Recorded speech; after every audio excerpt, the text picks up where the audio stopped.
Hi guys, நான் உங்கள் அன்பு தோழி. இன்றைக்கி நம்ம எதை பற்றி பார்க்க போகிறோம்னா சூரிய கிரகணம் தான். இன்றைக்கி உங்களை சாப்பிடக்கூடாதுன்னு சொல்லிட்டாங்களா, வெளியவும் போகக்கூடாதுன்னு சொல்லிட்டாங்களா?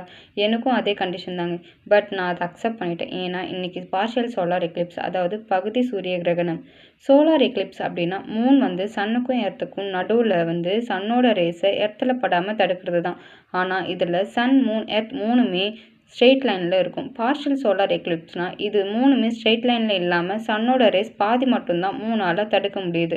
ஸோ இந்த டைமில் நம்ம ஏன் சாப்பிடக்கூடாதுன்னா, வெளியே போகக்கூடாதுன்னு சொல்கிறாங்கன்னா, சன்னோட ரேஸ் கம்மியாகிறதுனால ஹீட் கம்மியாகுது. ஸோ பாக்டீரியாவோட உற்பத்தி அதிகமாகும். அது மட்டும் இல்லைங்க, பேட் அண்ட் டாக்ஸிக் பாக்டீரியாவும் உற்பத்தி ஆகிறதுக்கான சான்ஸ் இருக்குது. அதனால தான் நம்ம சாப்பிட்ற சாப்பாட்டில் இருக்கிற நியூட்ரிஷன் பாதிக்கப்படும். கூடவே இந்த டைமில் மேக்னெட்டிக் ஃபீல்டும் அல்ட்ரா வயலட் ரேஸும் அதிகமாகிறதுனால உங்கள் மெட்டபாலிசம் டைஜஷன் ரேஸ் கம்மியாகும். அதனால தான் உங்களை சாப்பிடக்கூடாதுன்னு சொல்கிறாங்க.